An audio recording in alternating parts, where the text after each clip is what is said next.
जय हिंद दोस्तों, आप सभी का हमारे यूट्यूब चैनल पर स्वागत है। हम लोग जो यूपीएसआई का मूल विधि का प्रैक्टिस सेट सीरीज चला रहे थे, उसका वीडियो नंबर 7 है। इसके पहले हमने 1 से लेकर 6 तक प्रैक्टिस सेट कंप्लीट किया है। अगर जो आप लोग नहीं देखे तो आप लोग देख लीजिए जाके, क्योंकि बहुत बड़ी वीडियो नहीं बन रही है। वही 12-13 मिनट की वीडियो बन रही है। आप लोग उसको देख लीजिएगा। उसमें जो इम्पोर्टेंट पॉइंट या क्वेश्चन लग रहा है तो उसको एक बार देख के लिख लेना किसी पेज पे या कॉपी में, और 1-2 बार उसको रिवीजन भी कर लेना, ताकि वो आप लोग को याद हो जाए। ठीक है, चलिए स्टार्ट करते हैं। आज का पहला क्वेश्चन क्या दे रहा है? पहला क्वेश्चन दे रहा है, उत्तर प्रदेश से जमींदारी समाप्त हुआ था। तो जो उत्तर प्रदेश से जमींदारी समाप्त की गई थी, कब की गई थी पूछ रहा है। ठीक है, तो ये समाप्त हुई थी आपकी 1 जुलाई 1952 को। ऑप्शन नंबर बी जो होगा इसका राइट आंसर हो जाएगा। ठीक है, आगे बढ़ते हैं, अगला क्वेश्चन देखते हैं। संविधान का कौन सा अनुच्छेद सर्वोच्च न्यायालय को नागरिकों के मूल अधिकारों का जगह प्रहरी बना देता है? ठीक है, प्रहरी बना देता है। तो इसका जो सही आंसर होगा अनुच्छेद 32 जो है वो मूल अधिकारों का प्रहरी बना देता है। ठीक है, आगे बढ़ते हैं, अगला क्वेश्चन देखते हैं। किस जनहित याचिका के मामले में न्यायालय द्वारा किसी समिति की नियुक्ति के संदर्भ में निम्नलिखित में से कौन सा सही है पूछ रहा है। तो इसकी 2 कंडीशन दे रहा है।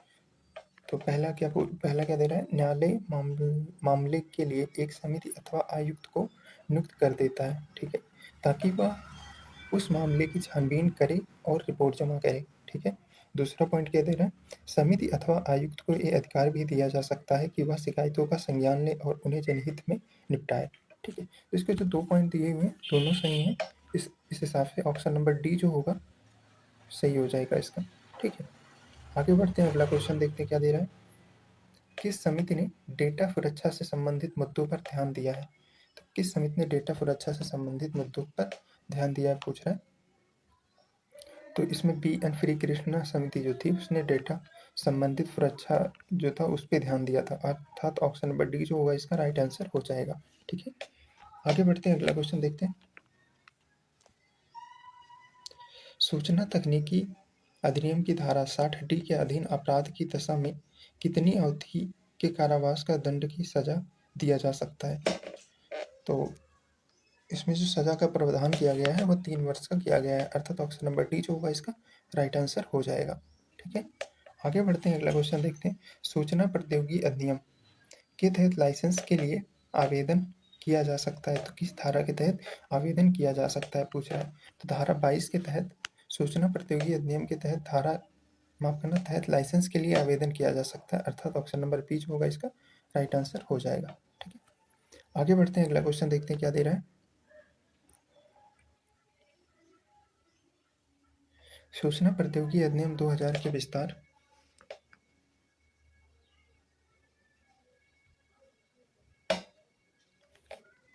सूचना प्रौद्योगिकी अधिनियम 2000 का विस्तार क्षेत्र है पूछ रहा है। ठीक है, तो इसका जो विस्तार क्षेत्र है वो संपूर्ण भारत में है, अर्थात ऑप्शन नंबर डी जो होगा इसका राइट आंसर हो जाएगा। ठीक, आगे बढ़ते हैं, अगला क्वेश्चन देखते हैं क्या दे रहा है। निवारक गिरफ्तारी किस गिरफ्तारी से भिन्न है पूछ रहा है। तो निवारक गिरफ्तारी जो है वह किस गिरफ्तारी से भिन्न है। ठीक है, तो यह जो संबंधित है या दंडात्मक गिरफ्तारी से भिन्न होता है। ऑप्शन नंबर ए जो होगा इसका राइट आंसर हो जाएगा। ठीक, आगे बढ़ते हैं। राष्ट्रीय सुरक्षा अधिनियम 1980 की किस धारा में समुचित प्रकार प्रावधानित है पूछ रहा है। ठीक है, तो इसका जो राइट आंसर हो जाएगा वो 2 क्लोज ए में इसका प्रावधान किया गया है। ऑप्शन नंबर बी जो होगा इसका राइट आंसर हो जाएगा। ठीक है, असत्य कथन चुनिए इसमें पूछ रहे हैं। तो साक्षी के रूप में अभियुक्त व्यक्ति को प्रार्थना के सिवाय आहूत किया जाएगा। ऑप्शन नंबर बी दे रहे हैं, अभियुक्त व्यक्ति की साक्ष्य देने में असफलता पर अभियोजन पक्ष कोई टीका टिप्पणी नहीं करेगा। ऑप्शन नंबर सी दे रहा है, दंडनीय अपराध में आरोपित को कोई व्यक्ति प्रतिरक्षा पक्ष के लिए सक्षम साक्षी होगा। ऑप्शन नंबर डी दे रहा है, अभियुक्त अपने विरुद्ध या उसी विचारण में अपने साथ आरोपित किसी व्यक्ति के विरुद्ध किए गए आरोपों को साबित करने के लिए शपथ पर साक्ष्य दे सकेगा। तो इसका जो राइट आंसर हो जाएगा वो हो जाएगा आपका, जो क्वेश्चन के हिसाब से इसमें असत्य बताना है हमको ना। तो पहला जो पॉइंट है ऑप्शन नंबर ए इसका सही आंसर होगा। साक्षी के रूप में अभियुक्त व्यक्ति को प्रार्थना के सिवाय आहूत किया जाएगा। ये जो है ये आपका गलत ऑप्शन है। ठीक है, आगे बढ़ते हैं। भ्रष्टाचार निवारण अधिनियम 1988 में लक्षित संक्षिप्त माफ करना संक्षिप्त विचरण का उपबंध किया गया है, तो किस धारा के तहत किया गया है पूछ रहा है। ठीक है, तो इसका जो राइट आंसर होगा धारा 6, अर्थात ऑप्शन नंबर बी जो है इसका राइट आंसर दिया हुआ है। ठीक, आगे बढ़ते हैं, अगला क्वेश्चन देखते हैं। आयकर अधिनियम के तहत जिस कंपनी का कोई भी अंतर्राष्ट्रीय लेन देन नहीं होता है उसके लिए रिटर्न जमा करने की नियम तारीख कौन सी है पूछ रहा है। ठीक है, नियम तारीख कौन सी है पूछ रहा है, तो यह है आपकी 31 जुलाई, अर्थात ऑप्शन नंबर ए जो होगा इसका राइट आंसर हो जाएगा। ठीक है, आगे बढ़ते हैं। एक कर्मचारी को प्राप्त शिक्षा भत्ता कर मुक्त है, तो कर मुक्त है पूछ रहा है। ठीक, तो अधिकतम 2 बच्चों के लिए जो शिक्षा व्यवस्था होती है शिक्षा भत्ता कर मुक्त होती है, अर्थात ऑप्शन नंबर बी जो होगा इसका राइट आंसर हो जाएगा। केंद्रीय सूचना आयोग ने सूचना का अधिकार अधिनियम 2005 के तहत जुर्माना किस पर आरोपित किया है पूछ रहा है। ठीक है, तो केंद्रीय सूचना आयोग ने सूचना का अधिकार अधिनियम के तहत जुर्माना किस पर आरोपित किया है, तो यह जो आरोपित किया है जन सूचना अधिकारी पर भी आरोपित किया गया है, अर्थात ऑप्शन नंबर सी जो होगा इसका राइट आंसर हो जाएगा। ठीक, आगे बढ़ते हैं। सूचना के प्रकटीकरण से छूट प्राप्त है, तो किस धारा के अंतर्गत छूट प्राप्त है पूछ रहा है, तो इसका जो राइट आंसर हो जाएगा वह हो जाएगा धारा 8 के अंतर्गत, अर्थात ऑप्शन नंबर सी जो होगा इसका राइट आंसर हो जाएगा। ठीक है, आगे बढ़ते हैं। सूचना का अधिकार अधिनियम 2005 को राष्ट्रपति की अभिस्वीकृति प्राप्त होने की तिथि है, तो इसकी जो तिथि है वह क्या है पूछ रहा है, तो यह है 15 जून 2005, अर्थात ऑप्शन नंबर सी जो होगा इसका राइट आंसर हो जाएगा। ठीक है, अंतर्राष्ट्रीय विधि के क्षेत्र है, तो किसके अंतर्गत है पूछ रहे हैं, तो यह जो है देखो अंतर्राष्ट्रीय संधियां, अंतर्राष्ट्रीय रूढ़ियां, न्यायिक विनिश्चय, अर्थात उपयुक्त सभी के तहत इसमें अंतर्राष्ट्रीय विधि का क्षेत्र है, ऑप्शन नंबर डी जो होगा इसका राइट आंसर हो जाएगा। ठीक है, आगे बढ़ते। मानव अधिकार संरक्षण अधिनियम की कौन सी धारा यह प्रावधानित करती है कि केंद्र सरकार बहुलक्षी रूप से नियम बना सकती है, तो कौन सा धारा है जो यह प्रावधान करती है पूछ रहा है, तो यह धारा जो है 40 क्लॉज ए के तहत यह प्रावधान करती है। ठीक है, अर्थात ऑप्शन नंबर ए बी जो होगा इसका राइट आंसर हो जाएगा। ठीक है, मानवाधिकार आयोग की शक्तियों में कौन सी शक्ति शामिल नहीं है पूछ रहा है। ठीक है, तो इसमें देखो कौन सी जो शक्ति है वो शामिल, किसी व्यक्ति को साक्ष्य के लिए समन, दस्तावेज की प्रस्तुति करने का, साक्ष्य के लिए कमीशन जारी करने की शक्ति, ये जो सारी शक्तियां हैं ना उसको होता है।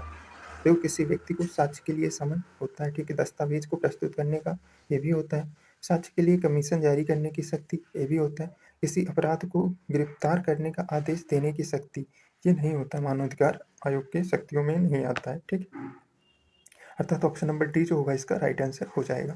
ठीक, आगे बढ़ते हैं, अगला क्वेश्चन देखते हैं। मानवाधिकार संरक्षण अधिनियम 1993 की धारा 2 क्लॉज सी में परिभाषित आयोग से अभिप्रेत है, तो इससे अभिप्रेत क्या है, तो इसका पहला पॉइंट दे रहा है राष्ट्रीय मानव अधिकार आयोग, ऑप्शन नंबर ए जो होगा इसका राइट आंसर हो जाएगा। ठीक है, आगे बढ़ते हैं, अगला क्वेश्चन देखते हैं क्या दे रहे हैं। भारत की केंद्रीय चिड़ियाघर प्राधिकरण की स्थापना वर्ष डॉट डॉट में की गई थी, तो कब की गई थी पूछ रहा है, तो यह की गई थी 1992 में, ऑप्शन नंबर सी जो होगा इसका राइट आंसर हो जाएगा। ठीक है, राज्य वन संचालन समिति का अध्यक्ष होता है, तो कौन होता है पूछ रहे हैं, तो यह होता है मुख्यमंत्री, ऑप्शन नंबर बी जो होगा इसका राइट आंसर हो जाएगा।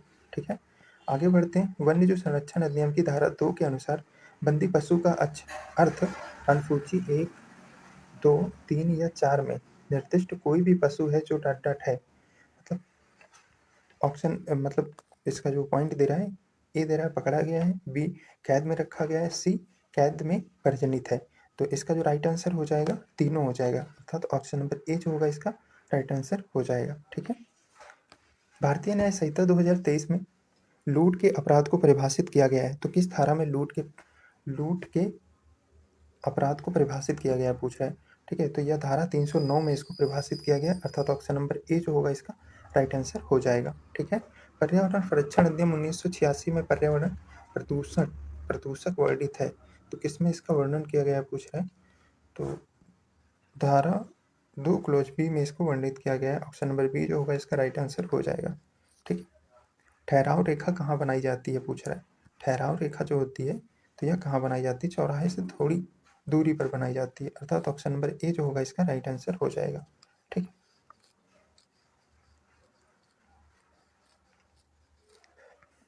वाहन चालक द्वारा पीली रेखा का अतिक्रमण करने पर मोटर गाड़ी अधिनियम 1988 की किस धारा के अधीन चालान किया जा सकता है किया जाता है पूछ रहे हैं।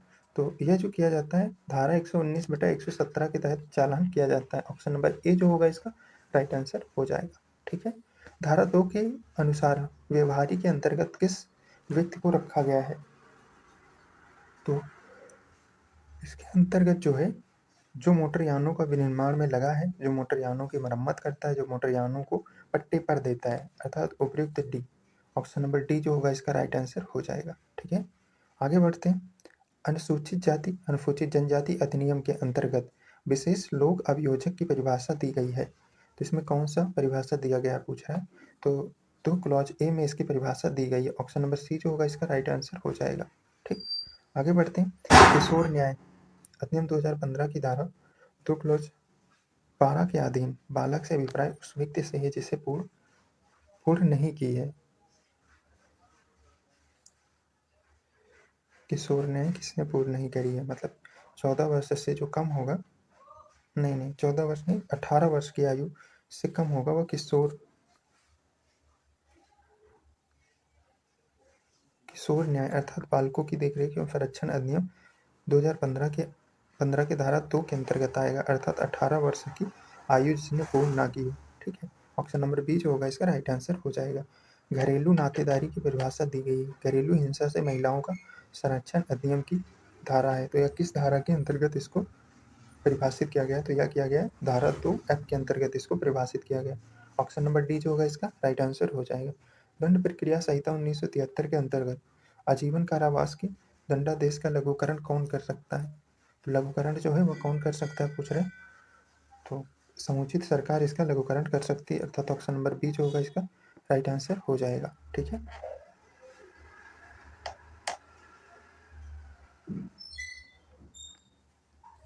आगे बढ़ते हैं। न्यूसेंस या आंशिक खतरे के एजेंट मामले में आदेश जारी करने की शक्ति निम्नलिखित में से किसको है पूछ रहा है। ठीक है। तो यह जो होता है, यह जिला मजिस्ट्रेट, उपखंड मजिस्ट्रेट या राज्य सरकार द्वारा सशक्त कार्यपालक मजिस्ट्रेट द्वारा, मतलब तीनों के पास यह अधिकार होता है। ऑप्शन नंबर डी जो होगा इसका राइट आंसर हो जाएगा। ठीक है। संज्ञेय अपराध में पुलिस अधिकारी का क्या कार्य होता है पूछ रहा है। ठीक है। जो संज्ञेय अपराध होता है तो इसमें पुलिस अधिकारी का क्या कार्य होता है? तो अभियुक्त को वारंट के बिना गिरफ्तार नहीं कर सकता है। ठीक है। अभियुक्त को रिमांड आदेश के बिना पुलिस हिरासत में रख सकता है।